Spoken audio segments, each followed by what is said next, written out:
The teacher tells, the good teacher explains, the superior teacher demonstrates, the great teacher inspires.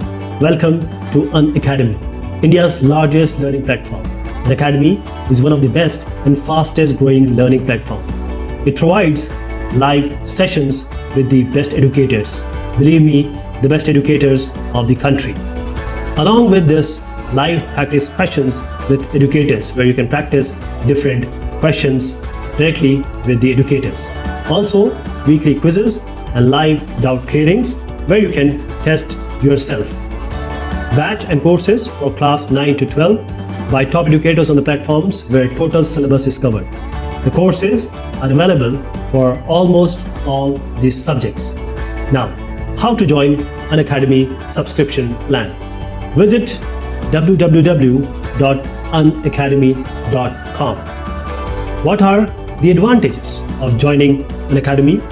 You get access to courseware from anywhere at any time.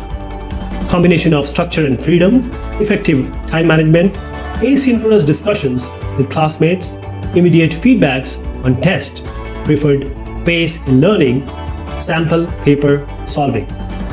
And this is affordable for everyone. You can go to 1 month, 3 month, 6 month or 12-month subscription. Use the code LE01 to get 10% discount. Welcome to Unacademy. This is CBSE Class 10 Science. Most important questions for board exams. Why these are most important? Because these questions have come again and again in the examination. The first question is, write chemical equation of the reaction of ethanoic acid with the following. So ethanoic acid, when it combines with sodium hydroxide or ethanol, and we have to also name, that is name of one main product of each reaction. This has come in 2016, 2017. Now this is your ethanoic acid. Ethanoic acid is CH3COOH. Now when it combines with sodium, it gives you sodium ethanoate or called as sodium acetate along with hydrogen. When it combines with sodium hydroxide, that is NaOH, sodium hydroxide.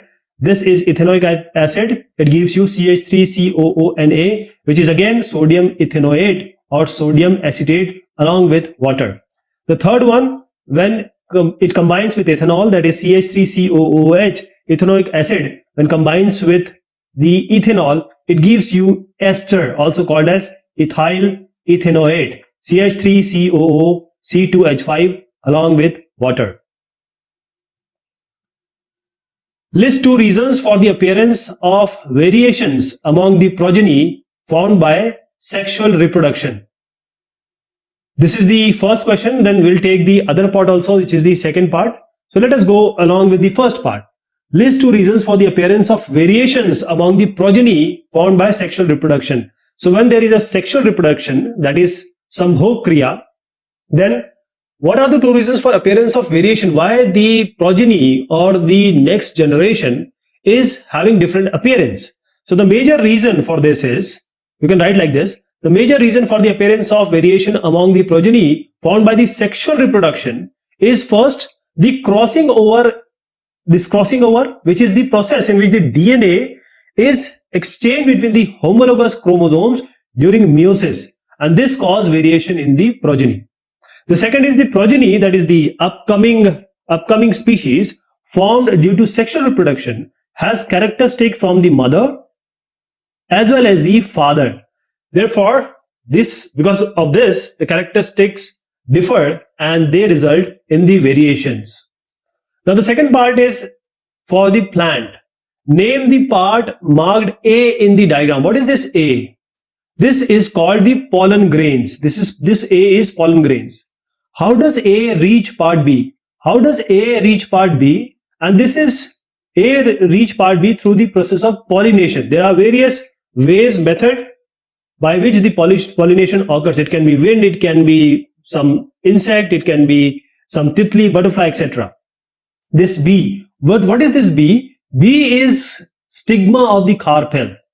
Third is state the importance of the part C, which is this part, which is a kind of tube that take this stuff inside. So this C is called the pollen tube. This is called as a pollen tube, and it helps in reaching the male gamete from here to this space, which is the egg ovule. Next is, what happens to the part marked D after fertilization is over? This question has repeated in 2014 and 2016. So what happens? This D, this portion, C, this portion. Now here, D is egg. So after it fertilizes, the egg divides several times and form an embryo within this ovule. How do Mendel's experiments show that traits are inherited independently? It is repeated in 2016, 2017. So this Mendel, he was a scientist. So he first crossed pure tall plants. That is, he took the peas into account. Matar ka paudha.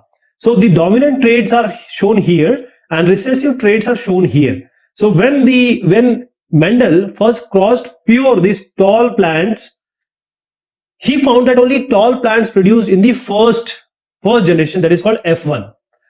Dwarf means, long means this tall long, dwarf means short. No dwarf peas plant were obtained in the first generation of progeny, that is the coming species. When F1 tall plants, that is this one, were self-pollinated, Mendel got tall and dwarf plants in F2 generation, which is 3:1. So this shows that the traits are inherited independently. So this is how the operation occurs. You can have a look here, and if you want to show, you can show like this also. So this is the reason. List 4 stakeholders which may be helpful in the conservation of forest, 2016-2015. So the local people living in the villages or near the villages, that is, this is a forest. Those who are living in the vicinity here, these are the stakeholders, that is, they have stake in the forest also, so they will be helpful in conserving the forest. Also, the industrialists who use forest produce as raw material. We know that all the primary activities, they involves either agriculture products or the raw materials from the forest. When we talk about industrialists, we are talking about the secondary activity, and secondary activity is totally dependent on the primary activity, which is the agriculture of forest product. So the industrialists are directly involved with the raw material which is obtained from the forest. Then the wildlife and nature enthusiasts, that is those people, those activists who are involved, who are thinking about the forest and the wildlife, they are the stakeholder, along with the forest department of the government, the state government, central government. There is a department which takes care of this forest, and they are also the stakeholder. Now this question is repeated in 2012, 2014, 2015, and also repeated in coming years. So why is sustainable management of natural resources necessary? Out of the two methods, reuse and recycle, which one would you suggest practicing and why?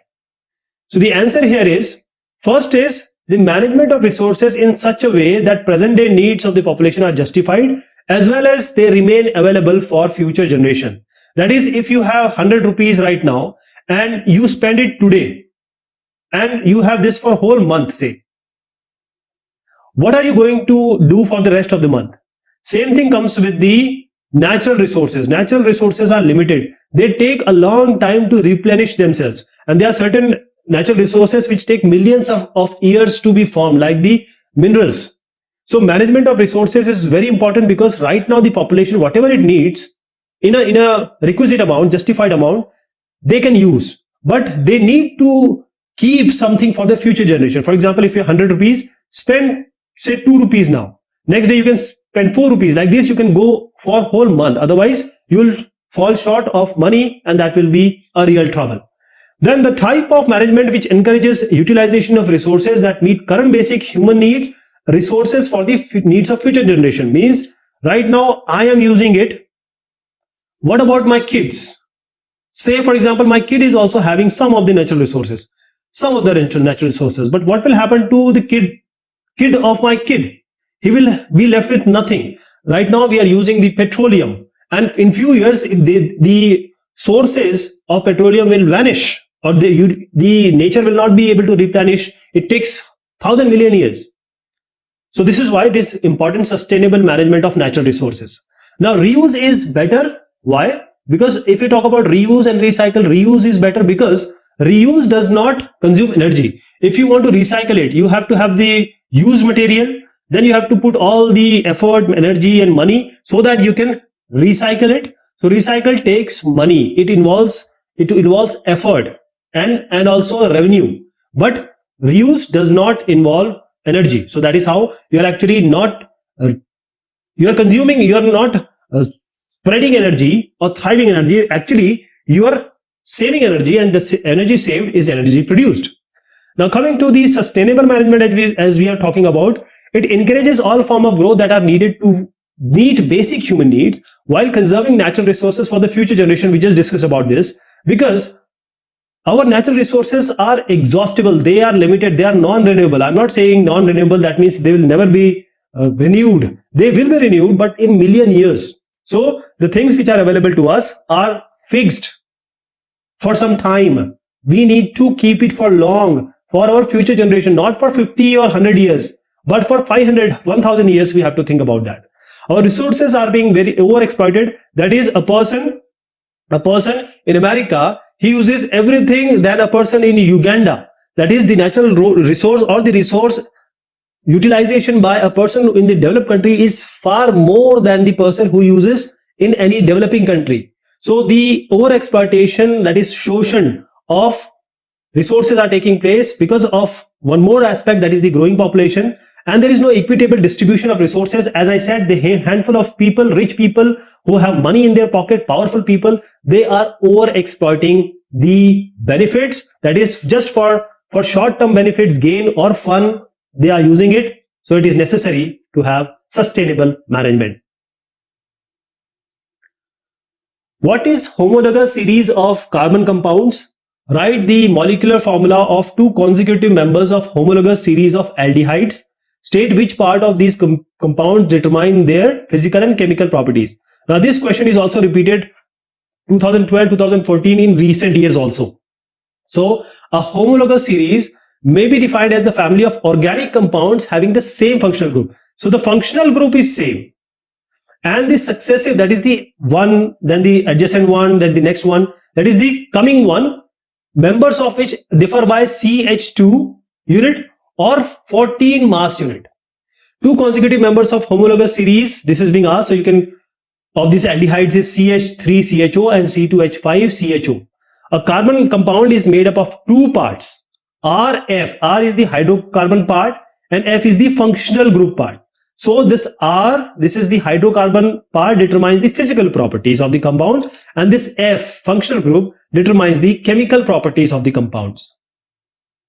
I can give an example. You can give examples like this. For example, alkanes, their general formula is CnH2n plus 2. For methane, ethane, if you see the difference of these two, it will be CnH2n plus 1. I'll just give an example of this alkane. Say CnH2n plus 1. Now I'm taking N as 1. So C1H 2 into 1 plus 2 into 1. That is 2 into 1 is plus 2. So 2 into 1 is 2 plus 2. So CH4 is the first one. What will be the second one? Now I'm putting N as 2. So C2, what is there? 2 into 2 plus 2. So 2 to the 4, 4 plus 2 is 6.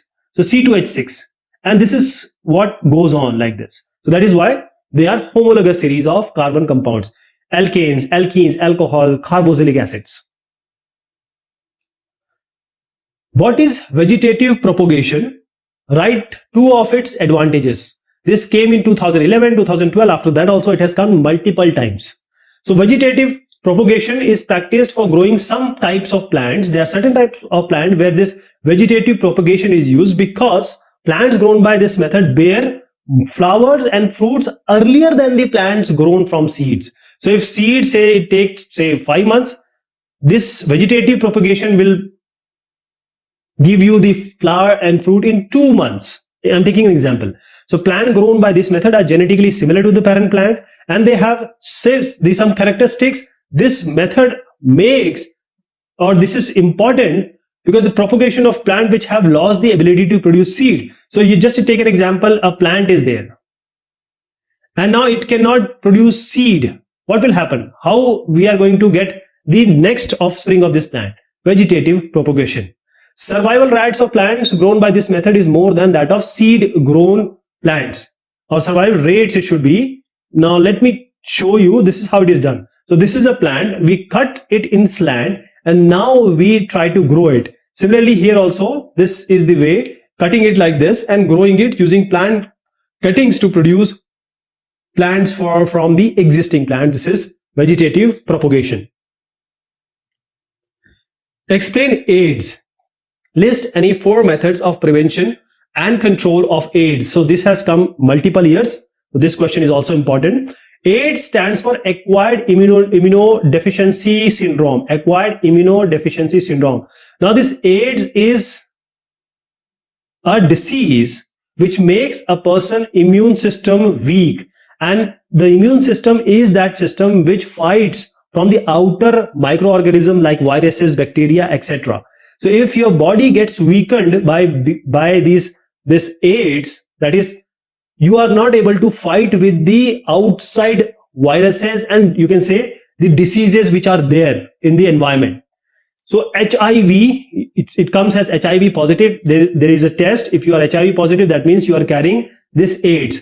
So there are 4 methods of preventing, and there are multiple methods actually of preventing and controlling the AIDS.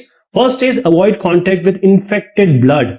That means if the blood is infected, that is, blood has already HIV positive, and now someone else is using that blood, then it's highly possible that the person is going to get infected by the HIV. Now, whenever we are using syringe or any surgical equipment, if it is used on a person who is HIV positive and it is used on a person which is not, it is highly possible that this infection could get into the other person.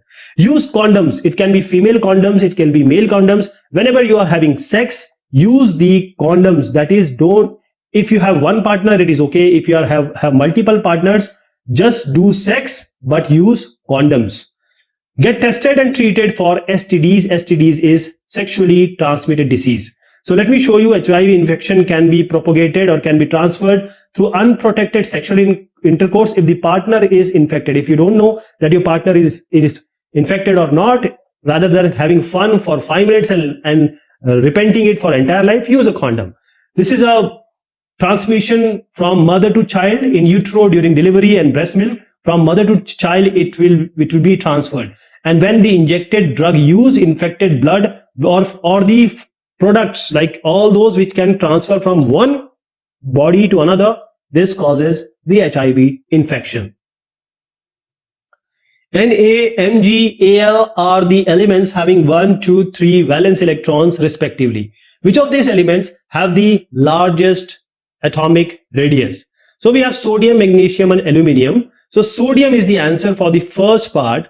The reason is the atomic size decreases from left to right due to the increase in the nuclear charge. This is the first explanation.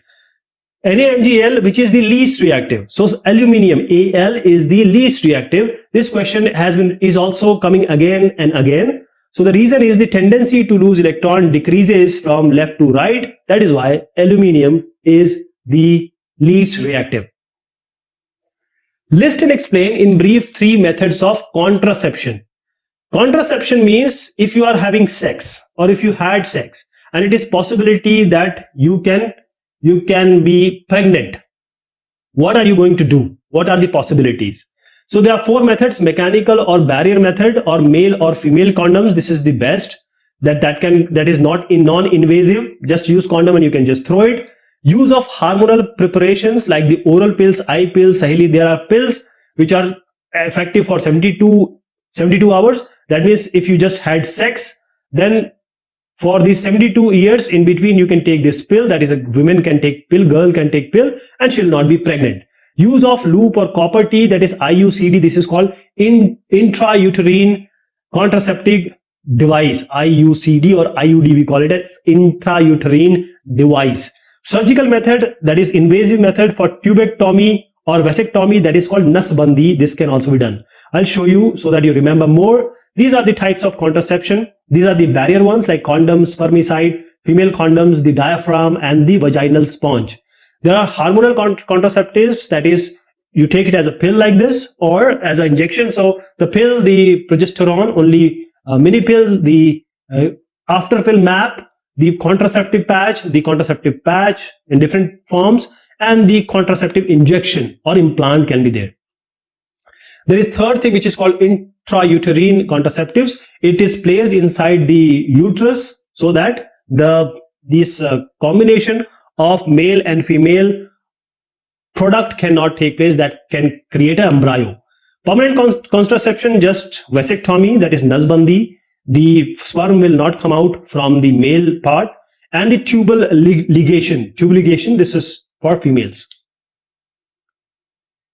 List in tabular form the distinguishing factors between acquired traits and inherited traits with one example of each. So this is repeated all these years. Let me give you an example. Your mother and your father. Say your mother has some skin color and your father has some skin color, or he has some brown hairs. Your father has brown hairs and you also have a brown hair. Your mother has some special look of lips and you also have that broad lips or short lips or eyes. So this is what you got from your parents, and this is what you have inherited from your parents. So this is the inherited one. Now once you decide you are adult, now you decide that okay, I will go for learning guitar. Now you learn the guitar and you are overweight and you decided to walk, run, and then to lose weight. So these two traits or characteristics which you acquired, they are called the acquired traits. They are not the inherited traits. So acquired traits does not bring about any change in the DNA of the germ cell, and it cannot be passed on to the progeny, that is the offspring. That means it has no impact on the evolution. For example, acquiring knowledge, loss of weight, these are the example. And inherited traits or characteristics or features means those you have got from your mother or your father directly, that brings about change in DNA of the germ cell, and it can be passed to the progeny. That means your kid might have the same hair as your father would have, and this is impacting or affecting the direct evolution. For example, your skin color of the eye, these are the examples. We can also, because the question is saying tabular form, so you can form a table also. And these are inherited traits, these are heritable variations, and this produces changes in the reproductive tissues and can be passed to the next generation. For example, the height. While we talk about acquired traits, these are non-heritable, and this produces changes in the non-reproductive tissues. That is, you just get it and you don't transfer it to your, possibly not to your progeny, and it cannot be passed to the next generation. And for example, if you do powerlifting, have some good muscle, that doesn't mean that your kid will also be going to have that. A 4 cm tall object is placed perpendicular to the principal axis of convex lens of focal length 24 cm. The distance of the object from the lens is 16 cm. Find the position, size and nature of the image being formed using the lens formula. So this is also repeated. Here is an object which is 4 cm tall. The object is 4 cm tall. Now, this is placed perpendicular to the principal axis of a convex lens of focal length 24 cm. So we have a lens and there is a tall object around 4 cm, and this is placed to the principal axis. This is principal axis of the convex lens we are talking about, and the focal length of this is 24 cm. Now the focal length is plus 24 cm we take according to our sign conventions, and the distance of the object from the lens is 16 cm. So the distance is 16 cm. We take it as u as minus 16 cm, and if you take this 16 and 24 and you have to take the modulus, we need to see what is the relationship between them, and we observe that this u 16 cm, which is the modulus, that is we are taking the magnitude, 16 is less than 24. This means the object is lying between the focus and the C. That is the position, in this position the object of the ray from object cannot meet at any point on the other side of the lens, which is also clear from the position of the image. We'll just tell you about the lens formula. V is uf by u plus f. You can write it as 1 by u, 1 by f, what you have learned. But here you have to take minus 16 and f has to be 24, and then we have minus 16 plus 24, that comes to be minus 48. So U was minus 16 and V has come to minus 48. U was minus 16 and we employed this F here. Now this negative sign is showing, this negative sign means that the image will be formed on the same side of the lens where the object is placed. So object is placed here and the image will be formed here. Now what is the linear magnification? We know that the magnification is the V by U or I by O. That is this minus 48 by minus 16, which is coming to be plus 3. And this plus 3 is the magnification. And how about I? If you want to find out I by O is 3. So I can be found out using O into 3, and O is nothing but initially it was 4 centimeter. 4 into 3, that is going to be 12. So 12 centimeter. And since this M is your positive and M is also greater than 1, that is the image will be virtual, erect and magnified.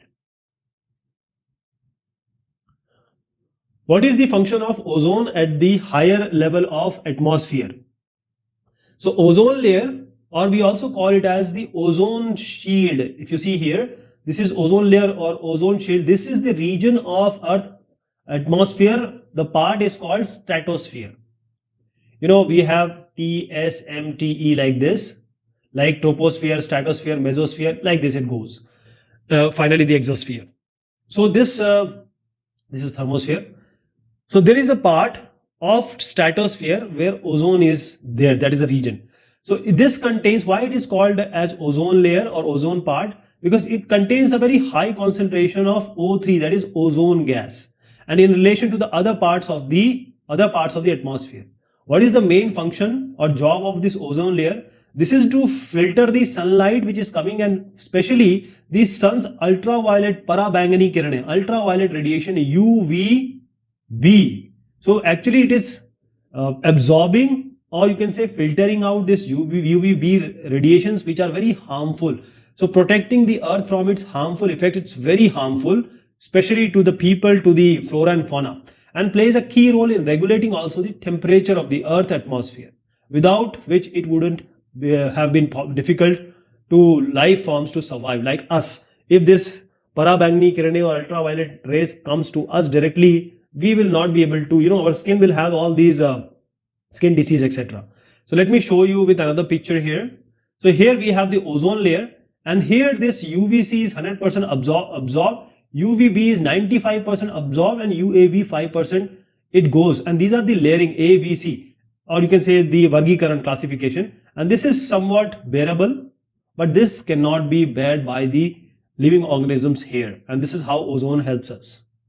And the aerosols, chlorofluorocarbon type of thing which we are using, and that is actually spoiling, or scientists have also found a hole in the ozone, especially over the New Zealand area, and that is very terrible and destructive if it grows for the people who are living on this globe. Now this question is coming again and again. Recent years also it has come. It's basically a general knowledge question. The time difference between actual sunset and apparent sunset is about 2 minutes. What is the reason for the same? Explain the help of a diagram.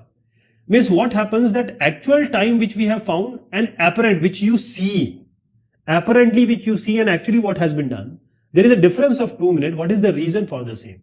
And the question also adds, sometimes you'll see in the later discussion that this question will also ask about the color, that why it is orange in the evening time. So what happens here is, sun rays, they bend slightly towards the earth surface when it is below the horizon due to the presence of various layers of atmosphere, which refracts. These are the refracting of lights. And we always know when from one medium to another the light goes, it bends or shifts, and that is called the refraction. So it refracts the sunlight in various amount towards the earth's surface. Here is the observer. So how it actually bends, right? So this is because of the refraction of the light, as I just suggested, from the sun by the earth atmosphere.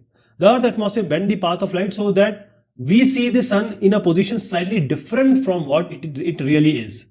That is, when it bends like this, as an observer, I can see it like this. I see that my view is here. This is what apparent sun is. Apparent, what we see. but actually it is rising sun like this, and because it is bending and because of the light properties, we see it here. So the magnitude of this effect varies with the latitude, with the Akshansh, but it is strongest at the equator, that is the Vishuvat, where sun rises 2 minutes earlier than it would if the earth had no atmosphere. So that sets 2 minutes after it would if the earth had no atmosphere. So there are, let me tell you again, this is our earth, and there are different layers here, earth, atmosphere layers. Now these all have different density, different properties. So when it comes here, it bends like this. So apparent view is somewhat like this, and here the difference is 2 minutes. So somewhat, realistically it's 2 minutes. Why are forests considered biodiversity hotspots? List 2 ways in which an individual can effectively contribute to the management of forest and wildlife. Let me tell you what is this biodiversity. Biodiversity means, bio means earth, a position in earth where diverse organisms, plant and every other living being lives in harmony. Diverse means vividta, jaiva vividta. So everything which is life and they are different, they live together. There is a place called, and that is called the biodiversity. And why they are hotspot?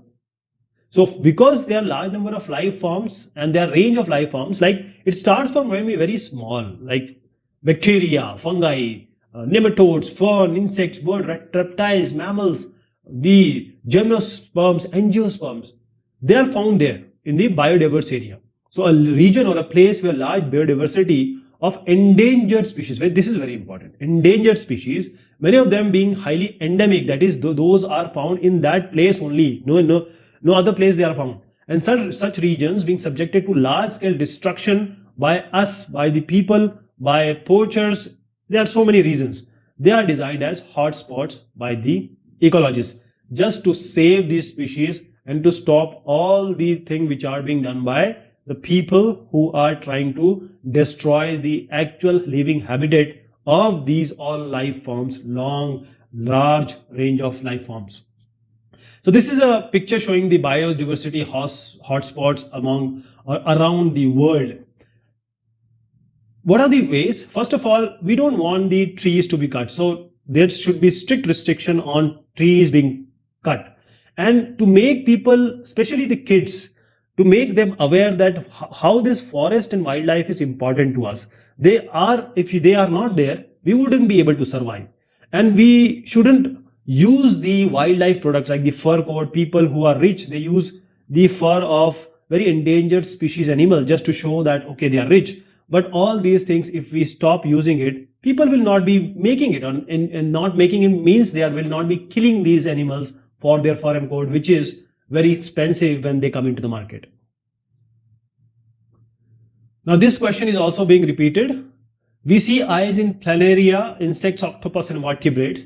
Can eyes be grouped together in case of the above mentioned animals to establish a common evolutionary origin? Why?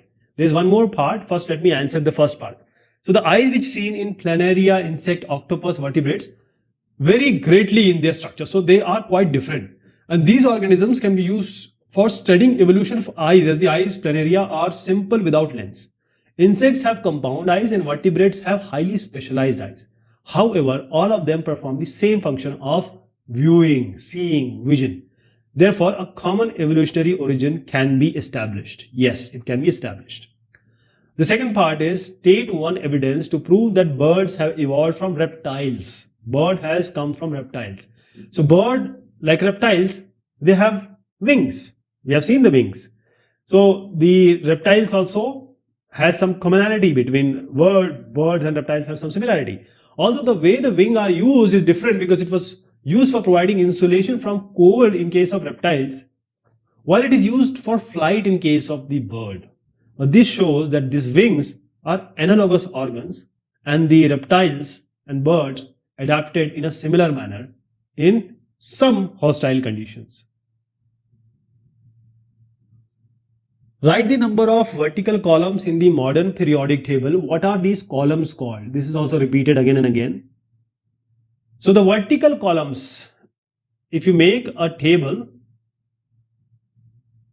always remember these are the columns. when you take these, means this one, these are called rows. So the vertical column in the modern periodic table, these are known as groups. And there are 18 groups in the modern periodic table. So that is what? The answer is 18 actually. What is meant by biodiversity? So we saw this question just now, but still it is being asked so many times. We are again discussing. So there are certain questions which are going to come again and again. What is meant by biodiversity? List two advantages of conserving forest and wildlife. So biodiversity, Jaib Vividta. This refers to the variety of living organisms present in a given ecosystem. This includes all the marine also, terrestrial organisms also.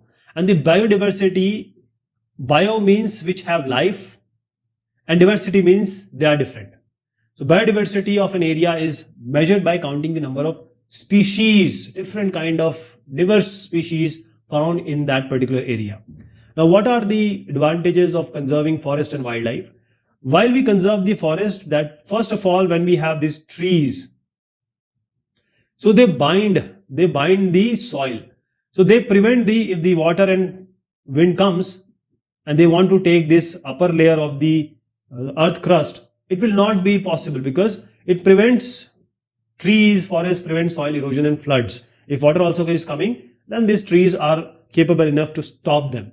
It produces huge amount of raw materials for the industries. All the industries, especially the secondary sector, they are mainly dependent on agriculture products and the products from the forest.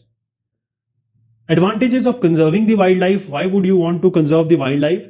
First of all, it preserves different kind of species and therefore maintains the species diversity. It helps in maintaining the ecological balance that is required for supporting life. There is a food chain. Okay, we have grass here. Now this, say some herbivore animal, it eats the grass. Then we have the carnivore.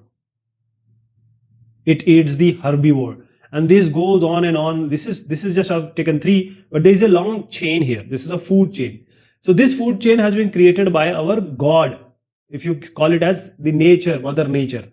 Now this if we just kill them, herbivores, what will happen to carnivores? They cannot eat the grass. If you kill the carnivores, the herbivores will be so many. They will eat all this stuff, and they will be in great population. So there is a kind of check and balance being created by the Mother Nature. So we need to keep or conserve forest and wildlife because we are also the part of this food chain. Write the name and formula of the second member of homologous series having general formula CnH2n plus 2. So CnH2n plus 2. What is the first one? Take n as 1. N equals 1. So it will be C1 plus H2 into 1 plus 2. This will be CH 2 plus 2, 4. And now coming to n equals 2. So C2 H2 into 2 plus 2. So C2H4 plus 2, 6. C2H6, it's ethane. Write with the help of the label diagram, or you can say, as I said, we will be asking this question, why sun appear reddish at the sunrise and sunset? So when the sun is rising, sun is setting, why is the sun appearing reddish or orangish? Now this is what we have discussed this in the previous question also. This is because of the scattering. So light from the sun near the horizon passes through thick layers of air and longer distance. Most of the blue light and shorter wavelength of light are scattered away by these particles. So light of larger wavelength reaches, therefore it gives the reddish appearance. Now let me explain you what I said. See, now the observer is here, you are standing here. Sun is directly above you. So when this sunlight comes, there is no scattering at all. Now you can see the sun the way it is. But when the sun is here, it has to cross when it is appearing or when it is setting down. Light, when it comes, it is scattered. And what light are scattered? Mostly the blue light, that is the light with the wavelength, that is light with shorter wavelength, blue and etc. They are scattered, so they don't reach here. But the lights which are not scattered and which are of higher wavelength, which are reddish in nature or orangish nature, that is seen here. If I say Vibgyor, violet, which is somewhat related to blue somewhere here, they will be, because they have shorter wavelength, they will be scattered. But red, because they have higher wavelength, higher lambda, they will be scattered less. So that is how, because of passing of different layers, and these layers have different properties. That is why there is scattering which is happening here. State the laws of refraction of light. Explain the term absolute refractive index of a medium and write an expression to relate it with the speed of light in vacuum. So this has been repeated. So the law of refraction, there are mainly two: the incident ray, the refracted ray, and the normal to the interface of two media at the point of incidence all lie in the same plane. So here is, say, medium A, and here we have, say, medium B, again medium A. So whenever we have the incident light,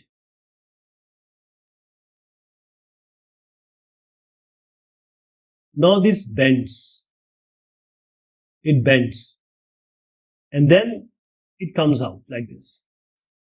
So the incident ray, this is the incident ray, and this is the refracted ray, and this is the normal.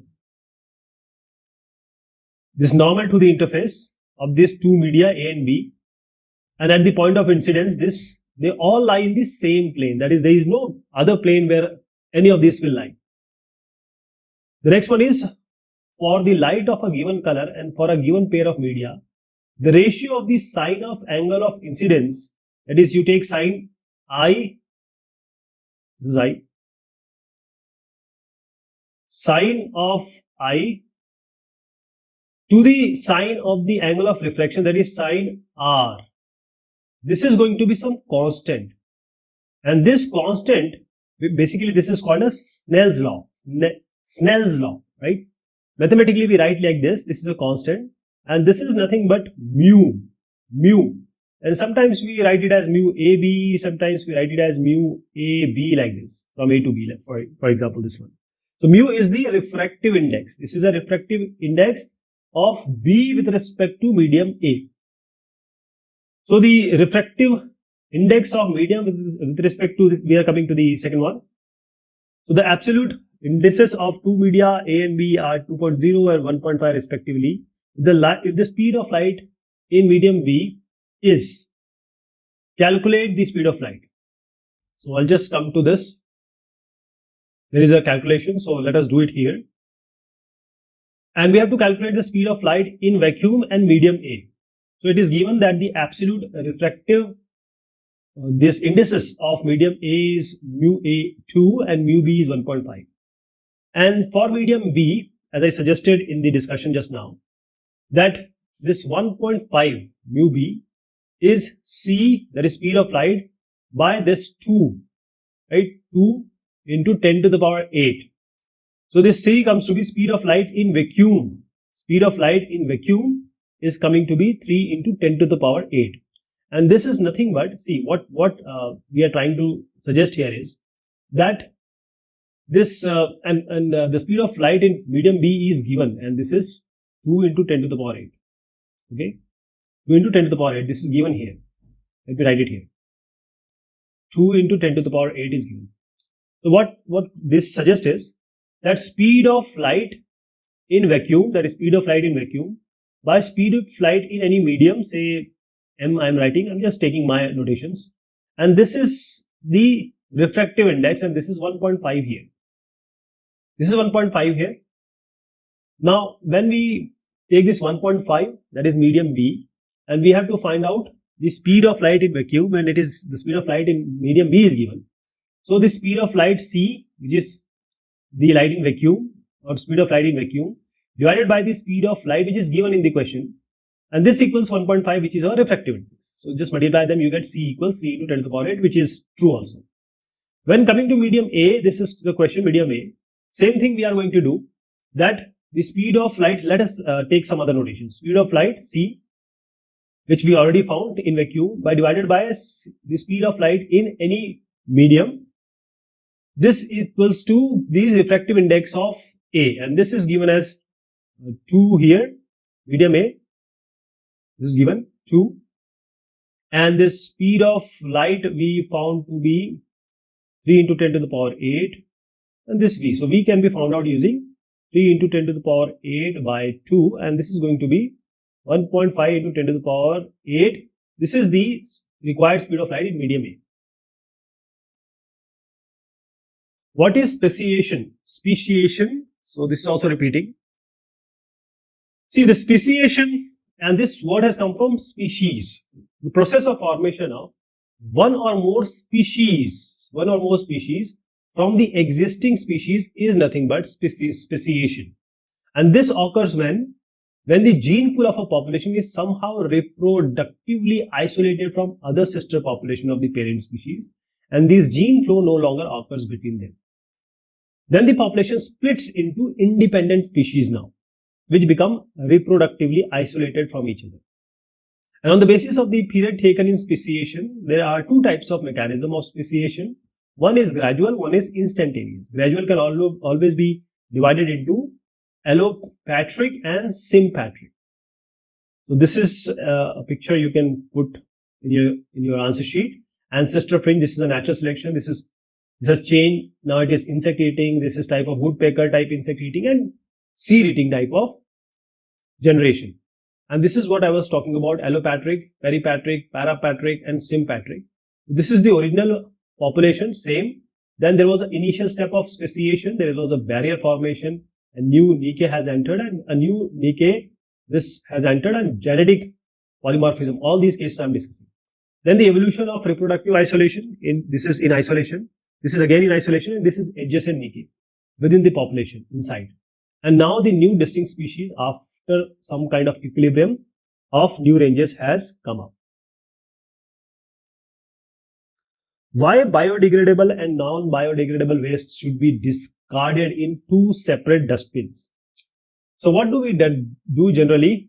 We have in our house a dustbin, and in this dustbin we put some polythene here, black polythene, and we dump anything or any scrap inside this, any waste, whether it be a food waste, whether it be a plastic waste, whether it be dry waste, everything comes inside. And then we keep it outside our house, or somebody takes it away. Now what happens is that it has everything. There are certain things which can be recycled, which can be reused. But the food waste, it spoils, and this can be used again in some way as a manure or there are so many things it can be used. But when you just mix it, it becomes cumbersome, or it becomes virtually impossible to, because somebody is going to do that, impossible to separate them out, the dry waste from the wet waste. So the time and energy required in segregation may be saved if you do it by yourself, and waste may be disposed of quickly, and they may be reused, non-reused, recycled, like this kind of thing. So these are the dry waste and these are the wet waste. So if waste segregation is done properly, it will be beneficial, because the waste, if you go to Delhi, you see a pahad. Your car is like this, and this is a pahad, and this is nothing. This is not a pahad. This is not a mountain. This is actually waste.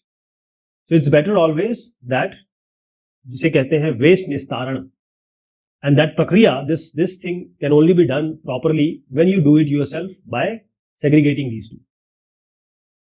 From the following elements, question number 24. From the following elements, beryllium, F, K, Ca, select the element having one electron in the outermost shell. So among these given elements, this one has one electron in the outermost shell. The electronic configuration is like this. 19 it is. So 2, 8, 8, 1, 10, 8, 18 plus 1. This is 19, right? You can see here also there are two ways of answering this. This is the better way. Two elements of the same group. So since we have this element, these two elements, that is beryllium and calcium, and they belong to the same group, group number 2, because they have 2 electrons each in the outermost shells. So electronic configuration of beryllium, as you can see, it is 2, 2. And electronic configuration of this Ca calcium is 2, 8, 8, 2.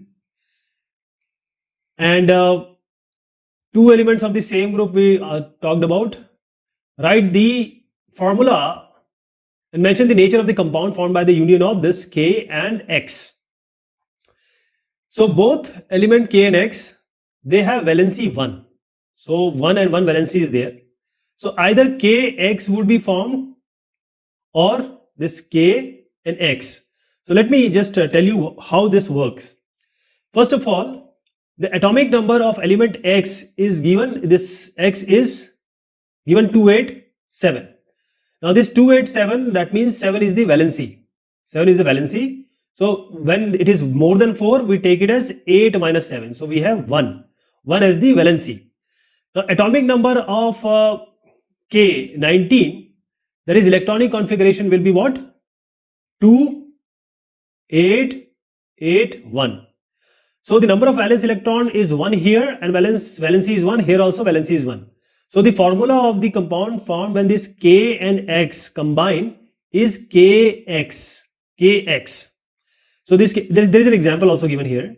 So this KX is ionic in nature. This is electrovalent compound. Electrovalent compound.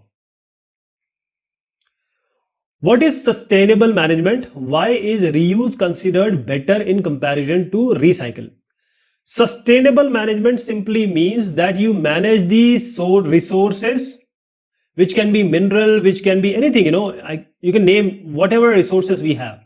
May it be degradable, may it be non-biodegradable or biodegradable, whichever you take.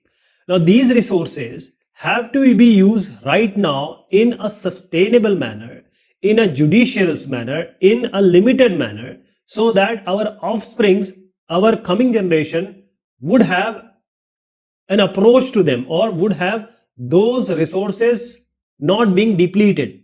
They are also able to use it.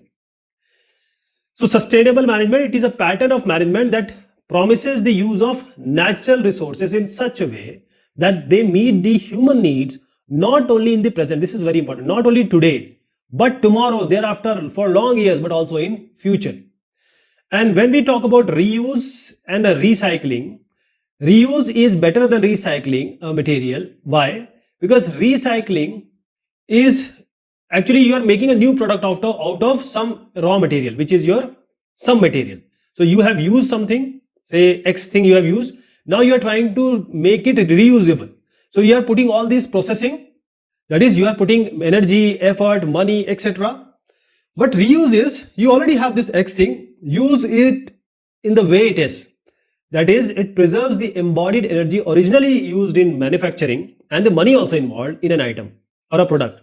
So reuse also create less air and water pollution than recycling, because once you start processing it, there will be some pollution involved that is there. List any 4 reasons for vegetative propagation being practiced in the growth of some type of plants. Now this question is repeated again and again, that is why we are discussing it again. So 4 reasons why vegetative propagation is practiced in the growth of some type of plant is, first of all, some plant, they do not produce seeds. For example, a woman cannot produce a child. She cannot conceive. So she can go for IVF. She can go for say surrogacy. So there are some certain method if a woman cannot produce. So same with the plants. Plants are also living beings. So plants who do not produce seed, the best way is to do some IVF kind of thing, which is vegetative propagation. It is cheaper, easier, and a very fast, rapid method. And we want to maintain the character and traits of certain plants. And the plants produced by this method are genetically similar. And it is used in methods, we have certain methods like layering and grafting to grow many plants like the sugarcane, roses or grapes for agriculture purposes also and for commercial purposes also. I'll show you the diagram also. So this is how we have the parent and this grows up like this root develops. This is a new formation of plant, and what we are suggesting here is the plant reproduction, vegetative propagation. So we try to do certain, this is not the one way, there are certain way. You can just cut it and put it in the soil to grow, or there are other method also to combine them, or to use thread, etc. So this is always a good method, and I gave you an example why we do this. What does HIV stands for is AIDS, an infectious disease. List any 4 modes of spreading AIDS. So HIV stands for, this is a virus. So it's an immunodeficiency virus, HIV. AIDS stands for acquired immunodeficiency syndrome. And usually it don't spread by air, water or touch. What are the ways? And AIDS is not an infectious disease. That is, it's not that communicable. If you sneeze or if you talk or if you touch, it doesn't go like that. But there are certain ways it can spread. First is the unprotected sex intercourse with infected partner. If you have a partner who is infected, you are going to get AIDS for sure. Then this sex, as I said, it can be vaginal, it can be anal, or it can be oral, all type of sex with person which is already HIV positive. Then comes mother to baby by the birth or offering the milk, that is feeding milk, and the blood transmission or blood injection drug use. So if an infected blood is used to a person who is uninfected, he may get the infection because of the infected HIV positive blood. And if you are doing drugs, you exchange the needle, then you are likely going to get HIV. So just refrain and restrict yourself from all these activities so that you don't get this HIV. HIV is a very, very dangerous disease. Your immune system collapses and you die, and this death is dreadful. Write the molecular formula of first 2 members of homologous series having functional group Cl. Now this is CH3Cl and C2H5Cl, molecular formula of first 2 members of homologous series having functional group Cl. Now this question is also asked having functional group CO. So this is also a solution I have provided so that you can answer in this way also. This is CH3 and CO and OH3. CH3, CO and CH2, CH3. This is for Cl, this is for O. An object of height 2.5 centimeter is placed at a distance of 15 centimeter. Let me show you the answer first and I'll tell you one thing, one at a time. So an object of height 2.5 centimeter, this is the object. It is placed at a distance of 15 centimeter from the optical center O of convex lens. This is a convex lens and this is placed at 15 centimeter. So here is 15 centimeter. This from here to here, it's 15 centimeter. Optical center O is there. Lens is having a focal length of 10 centimeters. So if this is a focus, you have this as 10 centimeter. Draw a ray diagram to find the position and size of the image being formed. Mark optical center O, the principal focus F, and the height of the image on the diagram. So here we have 2.5 centimeter, as I just suggested. It is 15 centimeter and this focus is 10 centimeter. Now when this image is formed, this is the optical center and this image is formed like this. It's 5 centimeter. And this is the optical center, all ray go directly. And from here it will bend going from F. All goes from to F. And when they combine, it forms image of 5 centimeter. And this is at a distance of 30 centimeter. The size of the image formed is 5 centimeter beyond the 2F. Okay. An object of 4 centimeter. Now these questions are almost similar, so let me just go by that. So an object of height 4 centimeter, this is 4 centimeter object is placed at a distance of 30 centimeter. So this is 30 centimeter. Now I'm talking about this. So here we have from here to here the distance is being shown. From here to here it is 4 centimeter. Now this is 30 centimeter from the optical center O of a convex lens. Of focal length, this is 20. So we have to draw a ray diagram to find the position and size of the image being formed. Now I would go back and try to show you that how this has come, how this 30 centimeter has come, and I want you to do this because I'm going to explain the same question, exactly same question here. So I'm going to use this formula and I want you to use this formula to find in the previous question. So here, draw a ray diagram. This is what the position and size of the image being formed. We have to mark this O and F also. Also find the approximate ratio of the size of the image to the size of the object. So this has come time and again. So let me take you to the diagram again. This is your convex lens. This height is 4 centimeter. This is the object. It is 30 centimeter from here. The F is given as 20 centimeter. Now how did we get this 60 centimeter as we got 30 centimeter in the earlier question? And how did we come to this 8 centimeter? So we'll use the formula. See, U is here. So you take is minus 30 by the sign convention. The F is always taken positive. So F is 20 here for the convex lens. So we'll use 1 by F equals 1 by V minus 1 by U. Here we find V as 60. So this V is 60 here. What about the magnification? We know that M is the magnification formula is M equals V by U.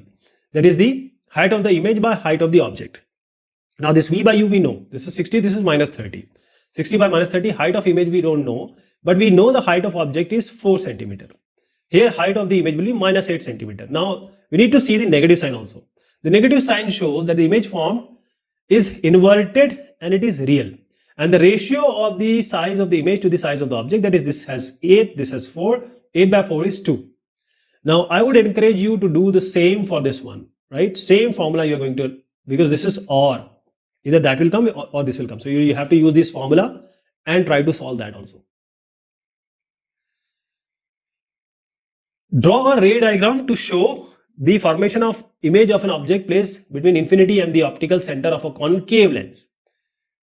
A concave lens of, so first let us take the first part first. Then we'll go to the B1. So we have to draw a ray diagram to show the formation of an image placed between infinity and the optical center of the concave lens. So this is a concave lens. Let me show you here. So this is the formation of the image. This is the formation of the image of an object which is placed between infinity and the optical center. Optical center and infinity, here is an object. This is the optical center of a concave lens. So the image will be obtained in between the optical center and focus. This is focus, this is optical center. Here it will be formed. And the nature of the image form will be virtual, erect and smaller in size. That is diminished in the size. So how does it go? See, there is always a line through optical center which goes directly, and there is a line here which bends, and this bending is we assume it to be coming from the focus F. So when this line and this line intersect, this is the image being formed. Now let us come to the second part. A concave lens of focal length 15 centimeter forms an image of 10 centimeter from the lens. We have to calculate the distance of the object from the lens, the magnification of the image formed, and the nature of the image being formed. So you always have a formula. We have to use the conventions also, sign conventions also. So this is focal length of concave lens F minus 15 centimeter. Image distance is minus 10 centimeter. We use this formula 1 by F, 1 by V minus 1 by U. Here we get U as minus 30 centimeter. Magnification is the ratio of the size of the image to the size of the object. So M is V by U. You use the sign also, 10 by 30. So M will be 1 by 3. And since this magnification, as you can see, it is positive and it is less than 1. 1 by 3 is less than 1. So the image form will be erect and diminished, smaller in size. Draw a ray diagram to explain the term angle of deviation. So here is medium 1 and this is some prism or triangle, or you can take any object. So it's a medium number 2. Again, this is medium number 1. So what is happening here is this is our incident ray. This incident ray, when it changes the medium, it bends. Now when it bends, when it again re-emerges to the same medium, it again bends because of the difference of the refractive indexes. This we have extended, this also we have extended backward. Now where this intersect, this angle is the angle of deviation. This angle is the angle of deviation. Emergent ray bends at an angle of direction to the direction of the incident ray, and the angle between them is known as angle of deviation. Now I'll take the next one. Why do the component colors of incident white light splits into spectrum while passing through a glass prism? Explain. Before that, I'll answer this third one. Draw a labeled ray diagram to show the formation of a rainbow, and this I will extend to the second question. So here if you see, let me show you the picture first. What is happening here is sun. Sun is giving we receive the white light. you know that white light consists of all the lights. That is, right from violet to vibgyor, red. Every light is there, every color is there, shade is there, you can say. But this shade has a different, every shade, every color has a different lambda, wavelength. Now here is a water droplet. Now there are multiple number of water droplets. This is just not one. There are multiple, and same thing is happening to every droplet. Now here again, let me tell you, this is the medium 1, this is the medium 2.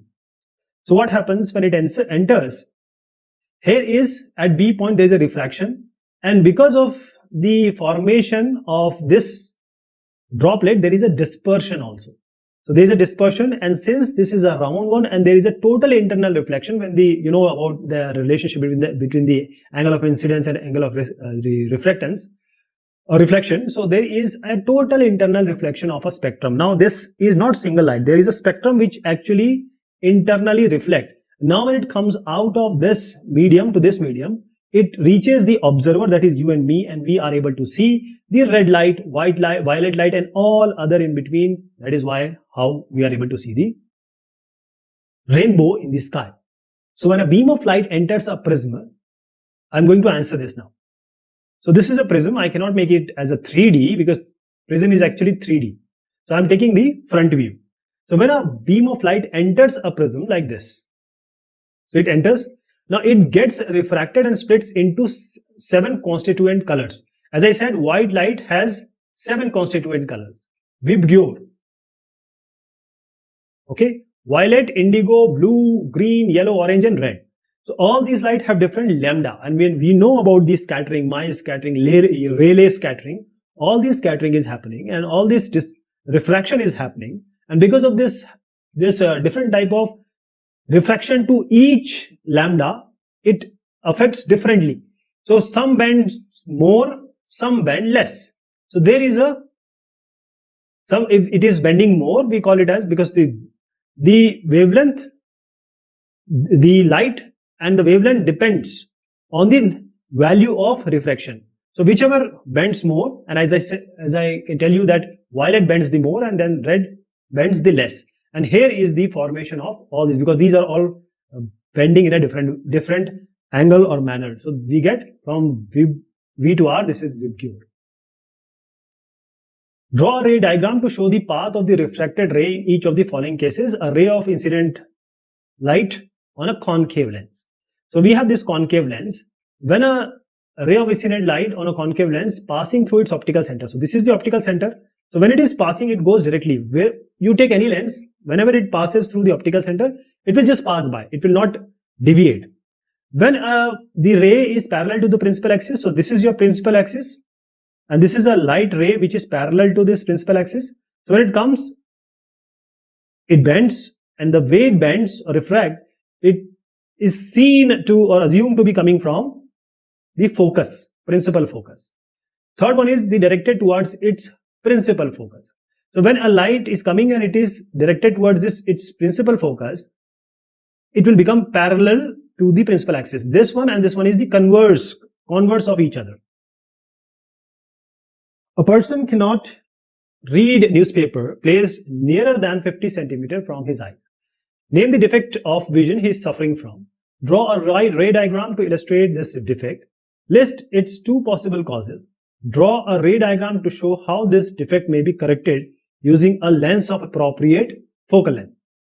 So here is the scenario. If a person cannot read newspaper place which is nearby, the person is suffering from hypermetropia, that is the far-sightedness, and the person is unable to see the nearby objects distinctly. Mostly after 40 years of age this happens, this is natural, and can only see far by objects with a clear vision. The diagram here, I'll show you how this defect can be analyzed. So we have the object, and here is our eye lens. Now this eye lens, when it try to converge all the light onto the retina, it is not possible here. It actually, the image is formed far behind the retina, so it has to be formed here for the clear vision, but it is not formed here. The 2 possible causes of this hypermetropia is the focal length of the eye lens is too long or decrease in the length of the eyeball. By using this convex lens of appropriate focal length, this defect can be corrected. So this convergence of this light will be on the retina because of this lens which is there. So lens also do this, the thing which is added up with this eye lens, and finally we get a final, you can say, image on the retina. Here we can see clearly. So here is it's 50 centimeter, right? The distance of newspaper. So we can use this. See, if you use this U as minus 25, because it is given like this, and the V is minus 50, we can use 1 by F by 1 by V minus 1 by U, and we have to use this for focal length, we have to use this as negative. And when we compute it, F will be 50 centimeter, and you know how to find out the power. 100 by this F, which is 2 diopter. State any 4 characteristics of the image of an object being formed by a plane mirror. In the second question, that is, this is also the way of asking. There is the same question in the second sentence of this question. So these two we are going to answer together, and this we are going to take in the next just now. So the 4 characteristics of the image formed by the plane mirrors are like this. This is the object, this is the image. The image formed in a plane mirror is virtual. It's not real. It cannot be received on a screen. You cannot have it. The image formed is erect, that is same, that is like this only, erect, and the size is same. If you see, the size is same as object. The image formed is at a distance behind the mirror as the object is in the front of the mirror. So this distance are same. This and this are same. The image formed in a plane mirror is laterally inverted. Laterally inverted means when you are in front of the mirror, you can see your left hand looks right hand and your right hand looks left hand, right? So this is the lateral inversion. Now same thing we are going to take. Here is a question also. So object is placed at a distance of 30 centimeters. So we are taking it the distance as 30 centimeter in front of a convex mirror of focal length 15 centimeters. So we are taking focal length as 15 centimeter. We have to write the 4 characteristics. Let us write. We have already seen just now, and we will try to find out this V, that is the image distance. So we can use the proper sign convention. So 1 by V equals 1 by F minus 1 by U. This F is 15. U we are taking minus 30. So E is 10. So the characteristics of the image being formed.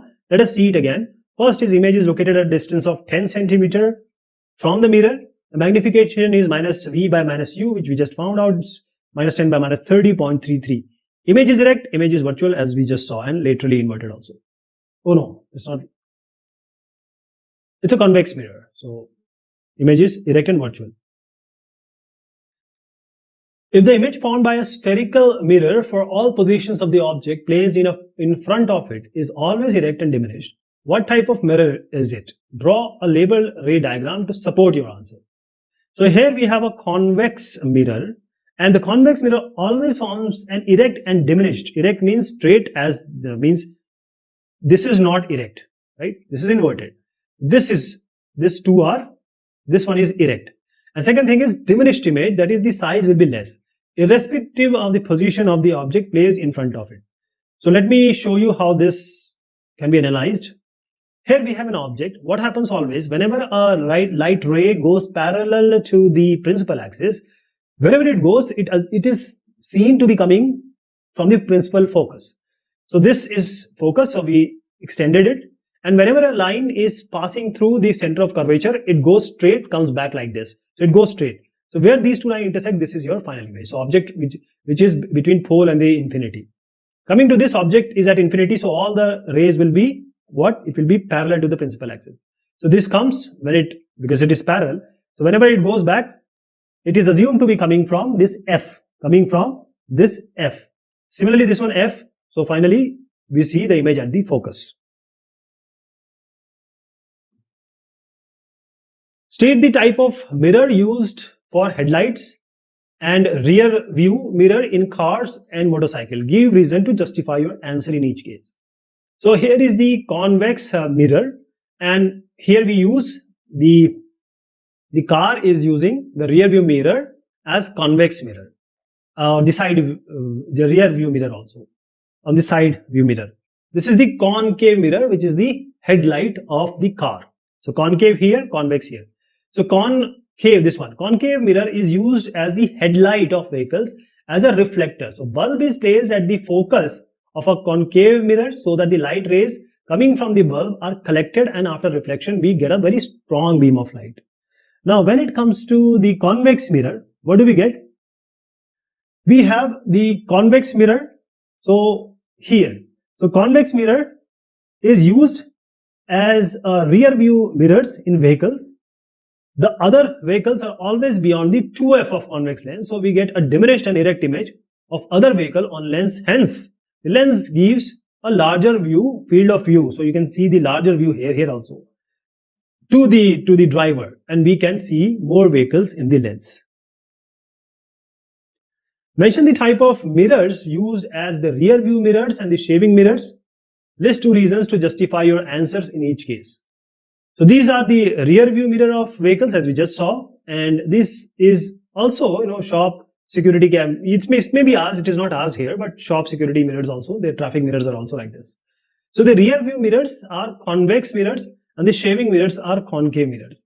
Rear view mirrors are convex mirrors, the reason being they produce virtual and erect image of the objects, and they have a wider field of view as they are curved outwards like this. And the shaving mirrors, it's not shown here, but those people who shave, they know very well.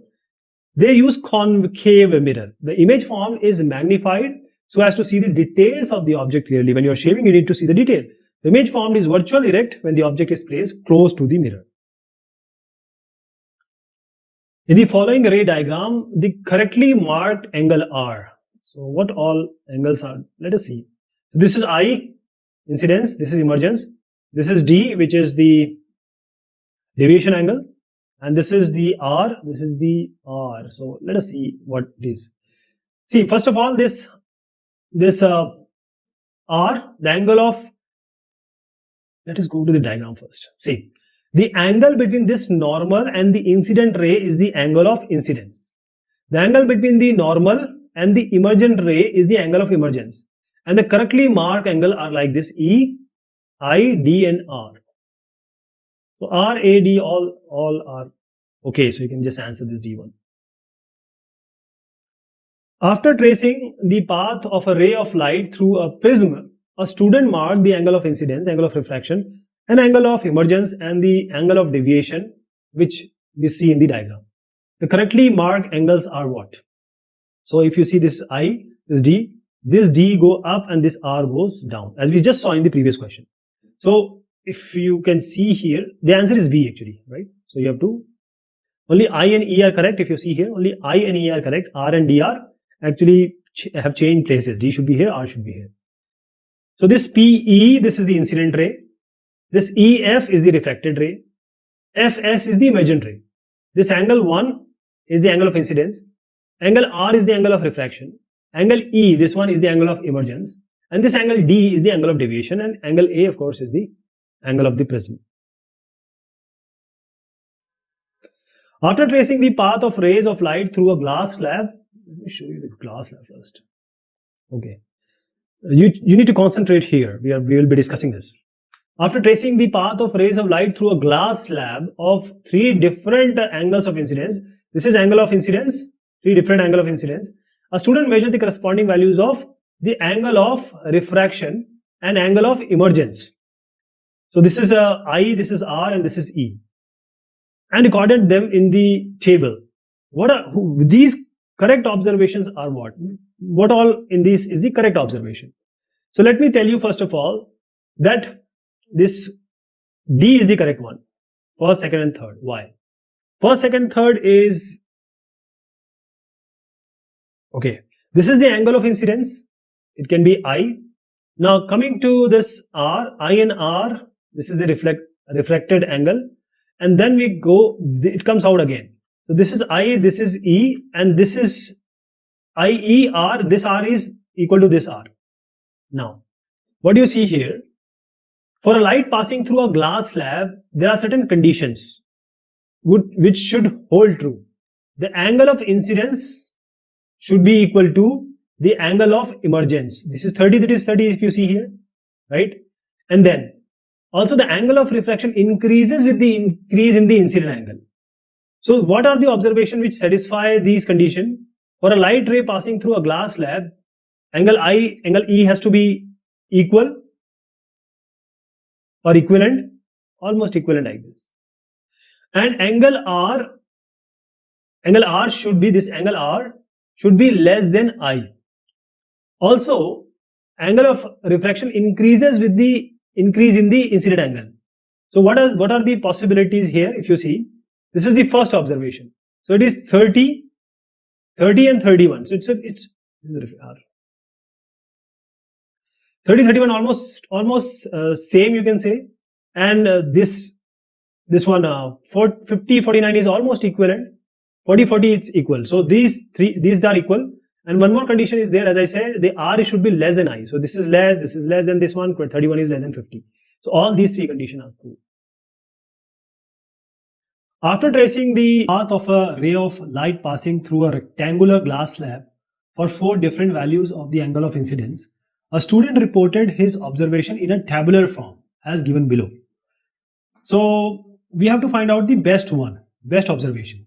So if you see here, for the best observation, while performing this refraction through the glass slab experiment, there are certain things we need to consider. First thing is, the angle of incidence should be equal or nearly equal to the angle of emergence. And the angle of incidence must be always greater than the angle of refraction. If you see here, all of them almost follow. These are equal, almost equal, and these are less than, R is less than 30, or you can say 30 is greater than 19, 40 is greater than 28, 50 is greater than 36, 60 is greater than 40, right? Now, what is the best one? If you see, this is the refractive index of glass, and we know it is 1.5. We know that the refractive index of glass is 1.5. If you take the first one, that is the mu is computed, or mu refractive index is computed by sin I by sin R. What is sin I here? Sin 30. What is sin I? Sin R, that is sin 19.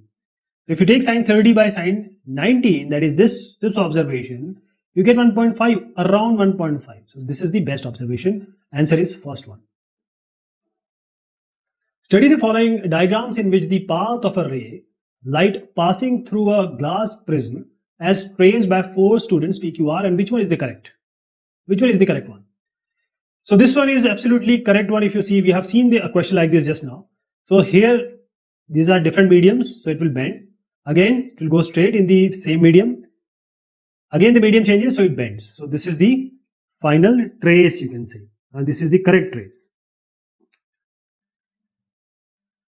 So the ray of light, when incident on a glass prism, passes through the medium and then suffers bending of light, which is correctly depicted in this figure, which is our Q, away from normal. Now, same question with inverted. This just has been inverted. If you invert it, it will be exactly like this. Means just upturn this, it will be exactly like this. So while performing the experiment to trace the path of a ray passing through a glass prism, 4 students marked the incident ray and the emergent ray in their diagrams in the manner shown below. Which one is the correct one? So this C is the correct one, as you see here. When light goes from rarer medium to the denser medium, it bends towards the normal, and here is the normal. The light bends away from the normal when it goes from the denser medium to the rarer medium. The condition, this third, fulfill, right? This is the fulfilling one. A student traces the path of a ray of white light through a rectangular glass slab and marks the angle of incidence I, refraction R, and emergence E. Which angles or angle has not marked correctly? So here it is I, it is R, it is E. So if you see here, this C1, what is the problem here? The angle of incidence and angle of emergence have not been marked correctly. They will be marked like this. Okay. Here is a normal, here is a normal. This comes like this, gets refracted and goes like this. Now this angle is I. Here it is marked this as I, which is incorrect. This is correct. So I should be here, not here. Same is this one. This is the angle of emergence. This is not. This is not. So this C is not, I and E are not marked correctly. The correct sequence of angle of incidence and the angle of emergence and angle of refraction and lateral displacement shown in the following diagrams by digit 1, 2, 3, 4 is. So first, one by one we'll take. This first one is angle 2. This is the angle of incidence, as it is formed between the incident ray, this ray, and the normal, this one. So this is angle 2, which is the first one. Then comes the angle 1, this one. This is the angle of emergence, as it is formed between the emergent. First is the angle of incidence, then emergence. So this is the angle of emergence. This is formed between the emergent ray and this one, normal, perpendicular to the surface. Angle 4. This angle 4 is the angle of refraction. Angle of refraction, as it is formed between the refracted ray and the normal. This one. Then we have 3. This shows the lateral from here. If you extend this line and this line, then the distance between them is the lateral displacement. So the correct answer is 2, 1, 4, 3. Let me show you here again. This is 2, 1, and this is 3, and this is 4.